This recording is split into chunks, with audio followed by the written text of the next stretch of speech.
Hello and welcome to The Road to Net Zero, a podcast from the Advanced Propulsion Centre.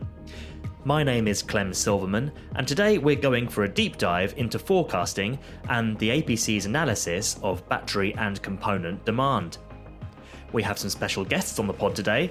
Christian Marston, COO and founder of battery material recyclers Altilium, and Matthew Croucher, SMMT's chief economist, to give us their insights into how and why forecasts are useful to the industry.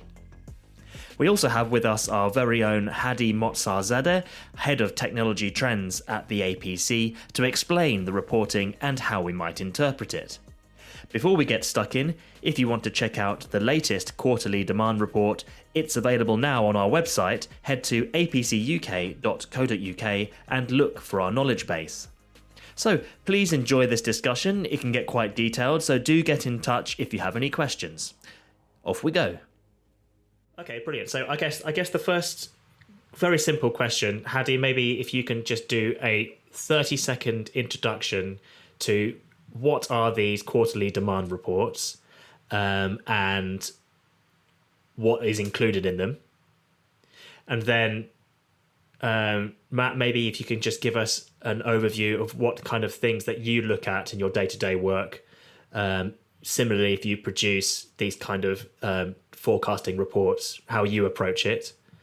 And then, Christian, how you use these reports to inform your business decisions and what you look at going forward. So maybe we could start there. So Hadi, just tell us, what are these quarterly demand reports and how do you research them and build them up? So we have been producing these quarterly demand reports since 2022. And the aim and the purpose of that initially was basically to track and to monitor changes and predictions in the demand for automotive systems, vehicle manufacturing in this country and in Europe and at global stage.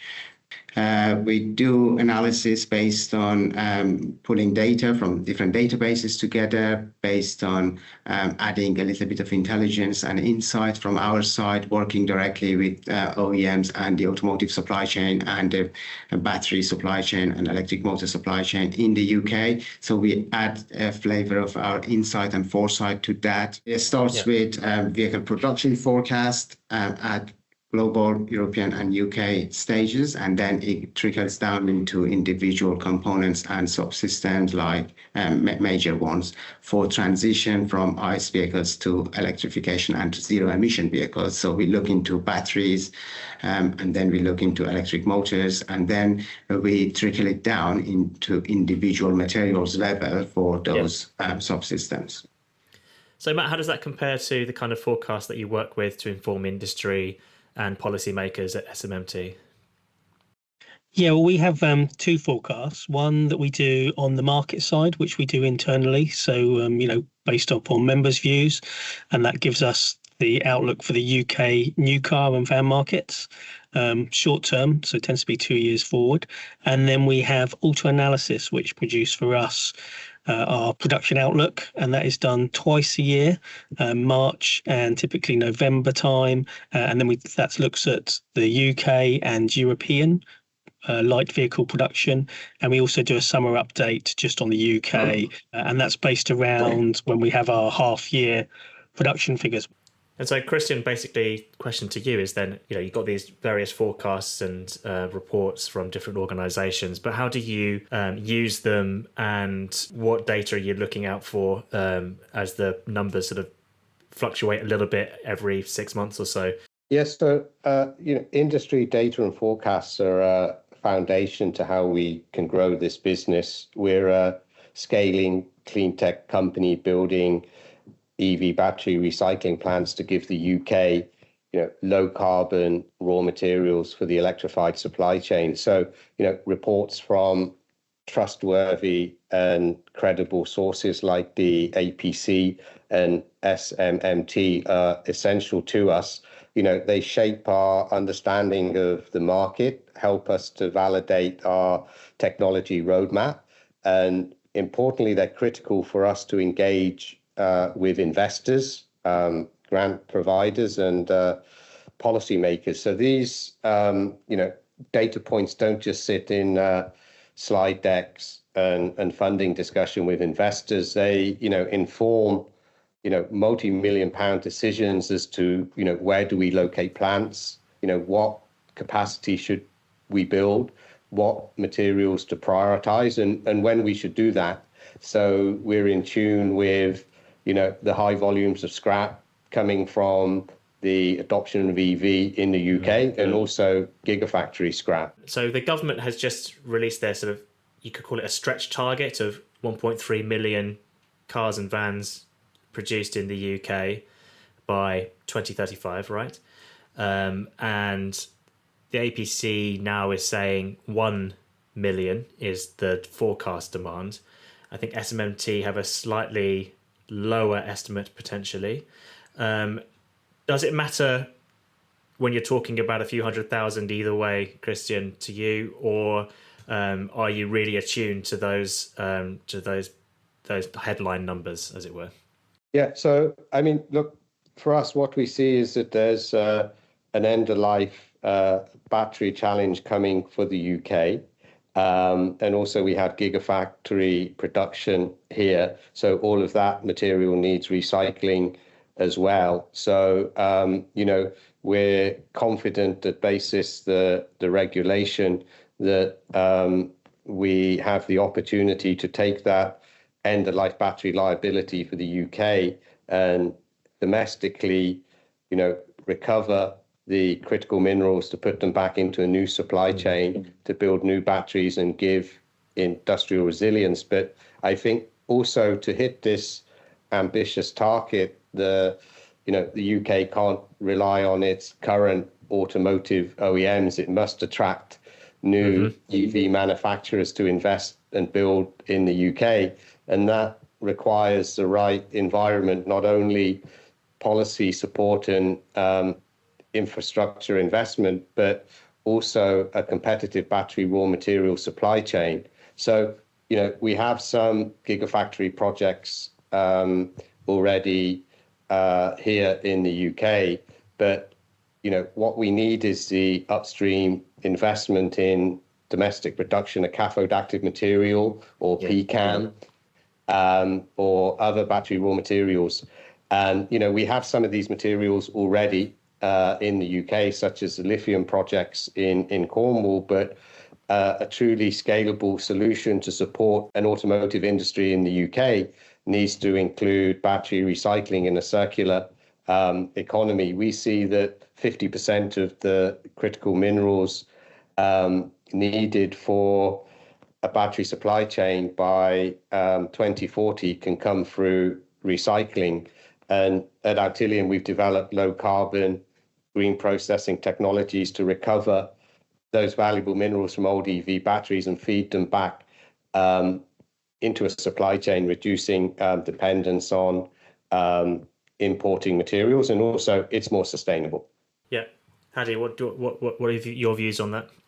Well, I think it's important just to recognize that, yes, we do have the ambition for 1.3 million vehicles to be manufactured in this country. This has gone now into the government industrial strategy, and it's very positive message, and it's a very positive signal to the automotive industry and to battery manufacturing and battery industry and all of the other components and battery supply and automotive supply chain as a whole. However, one of the things you would notice on our latest published report, which was published end of June, we are still seeing, and it's still positive in terms of the overall and the total vehicle production in Europe and in the UK, but we are seeing a little bit more transitionary solution as we see more PHEV and hybrid vehicle coming to the market as opposed to fully electric vehicle as we had expected before. Matt, sorry, go on. So Matt, do you see similar sort of things? Seems similar sort of challenges?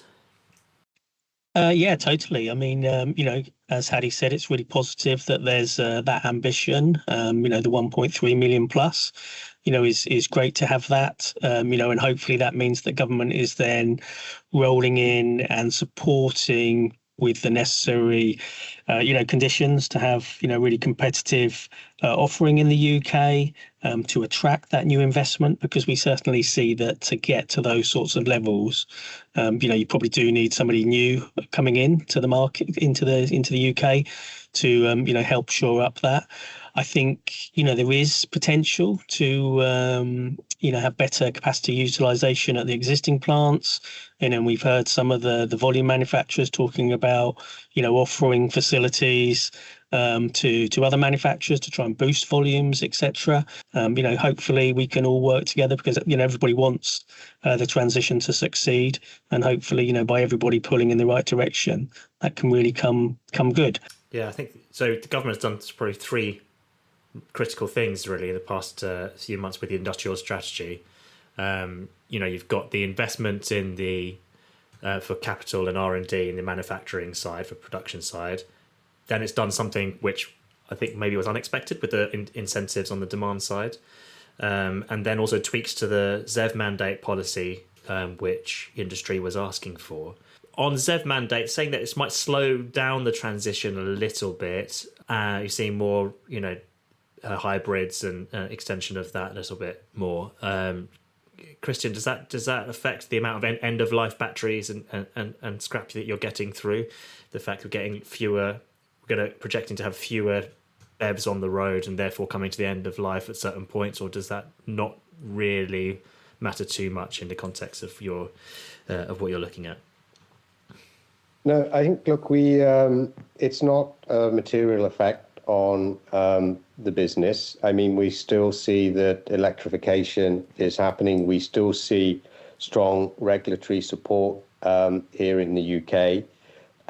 We also see that there are, for example, in Europe, the battery regulation there that requires minimum recycled content in new batteries starting in 2031.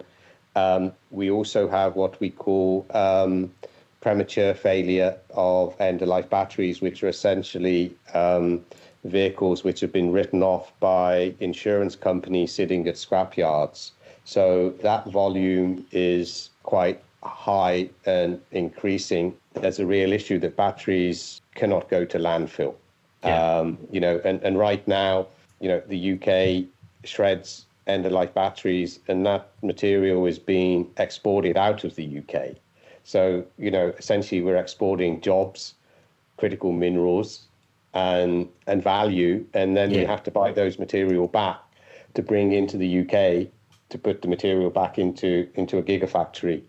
The mandate is there, so I think that's still a positive trend. There is still growth, smaller growth, but it's still growth. Yeah.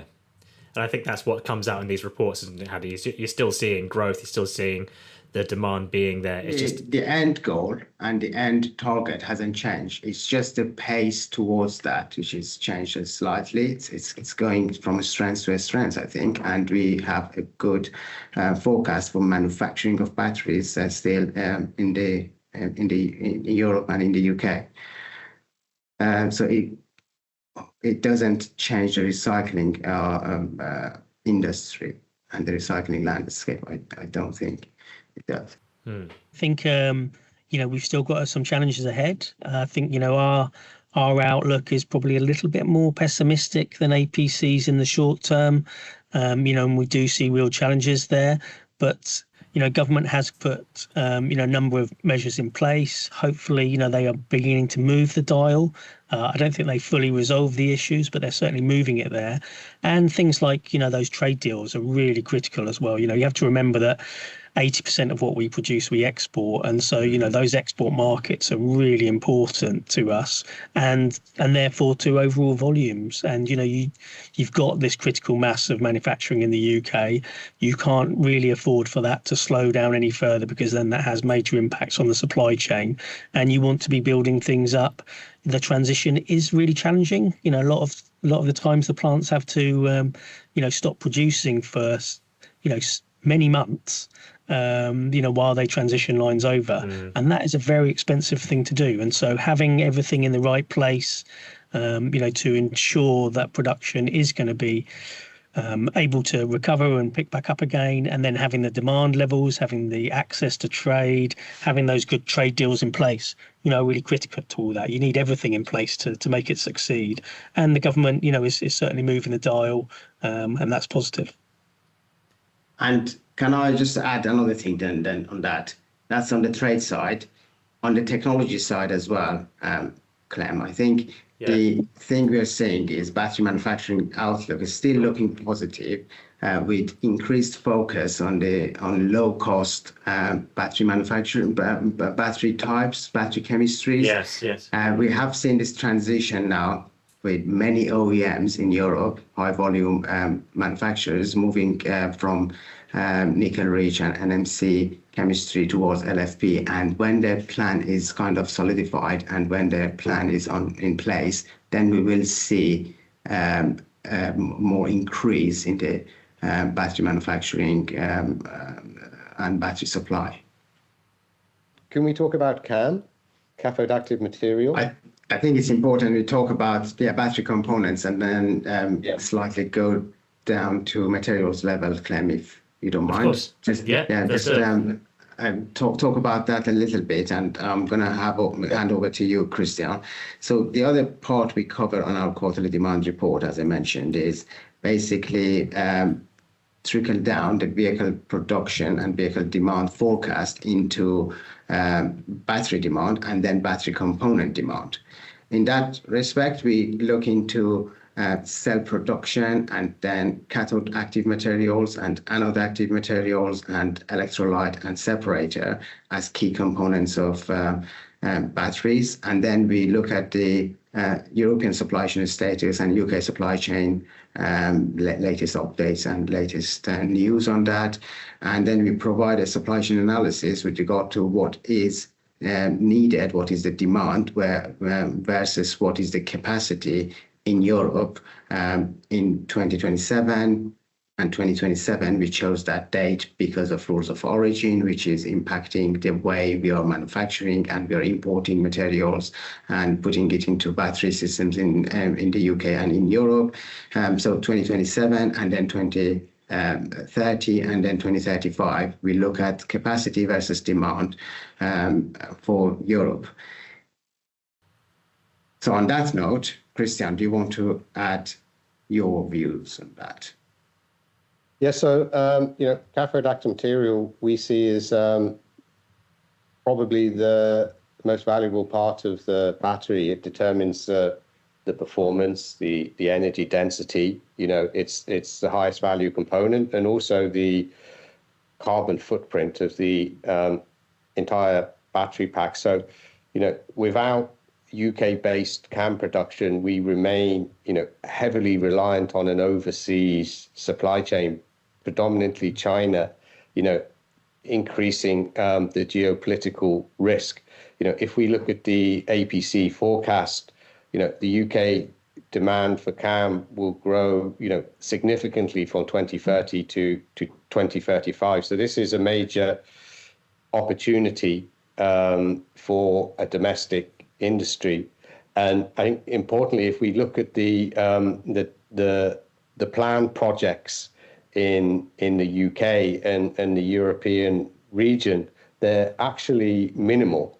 So, we could have the supply chains as well as the whole industry slowed down because of the rules of origin and requirements for local material. Our view is that to attract gigafactories and automotive OEMs into the UK, you need the battery raw material supply chain, and the PCAM and the CAM is a key part of that. Matt, do you have a view on that as well? I mean, I was just going to say that, I find that's quite a useful aspect of the quarterly demand report, having this sort of breakdown, and having the costs and having the technology almost like roadmap of where things are moving to.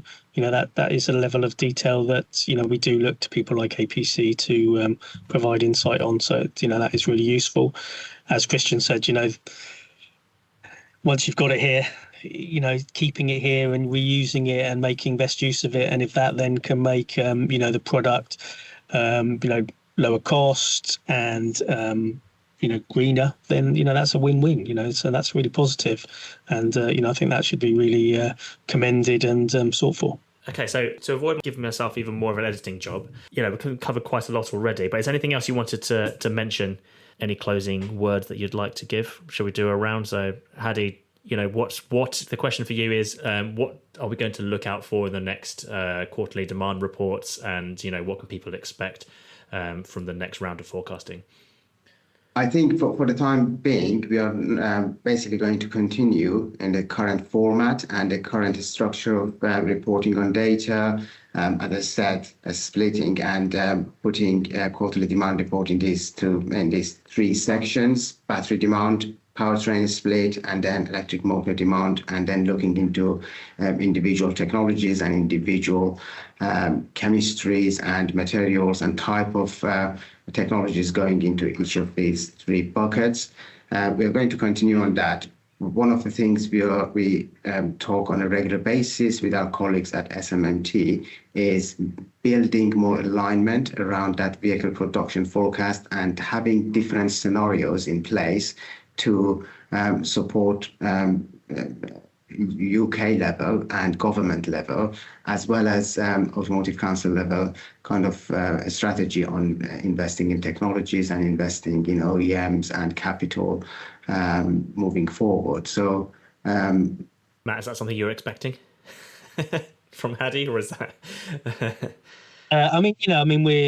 We've increasingly started working together. We see the benefits of working together, and getting, better information sharing, better insights, and so ensuring that, we're getting, not like a group think, but, at least we're sort of, we've got different ideas, we've got different, attributes of knowledge, etc. And so trying to pull all those together to, give better, more accurate outlooks, the different scenarios. We do scenarios because, it's just much more challenging at this point in time to, do forecasts. There's so many variables going on, big changes, the geopolitical, the economic, and then you've got, that sort of massive transition underway. It does make it really challenging.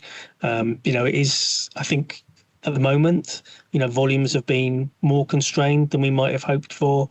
We're expecting volumes to remain quite constrained in the near term, but the hope is that given some of the the positive signals that government is giving with the industrial strategy, the trade deals, and now the consumer grant to support the transition, that can step the industry in the right direction and help make the UK more attractive to produce in and get volumes up. No doubt we do, have to go further, faster. We've got real short-term challenges. Hopefully we can overcome those and deliver the growth and the green growth that everybody really wants. Yeah, brilliant. Yeah, that's a nice positive note to end on. Christian, do you share that sentiment? Yeah, and look, I think as final comments, we'd like to thank the APC and SMMT for the industry reports and forecasts. They're really valuable for companies such as Altilium as we scale and support the UK's electrification with the sustainable battery raw materials. We see some headwinds, but essentially we still have growth. We're still positive to electrification in the UK. I mean, we see that for battery recycling, the UK is a very unique market. We're an island. We have relatively high adoption of EVs compared to other territories. We have gigafactories. We have the largest second-hand car market in the European region. So ultimately, there's going to be, and we have battery energy stationary storage. So there's going to be, with this energy transition, high volumes of lithium batteries which need recycling, and we're building that We're developing the green processing technologies and building the infrastructure to support the UK with battery recycling infrastructure. Fantastic. Thank you very much. And thanks, everyone, for your time today. It's been really good to talk to you, and hopefully we'll speak again soon. Okay. Thank you, Clem. Thank you for running it. Thanks, Matt and Christian. Yeah. Thanks, Hadi. Thanks, Matt, and thanks, Clem. Bye-bye. Brilliant. Thank you so much. Bye. Yes, and thanks once again to Christian, Matthew, and Hadi, and thank you for listening to this discussion on demand reporting and wider context of the EV supply chain in the UK. If you want to know more, head to the APC website, sign up to our newsletter if you haven't already, and look out for future insight from Hadi and his team. Thanks once again for listening.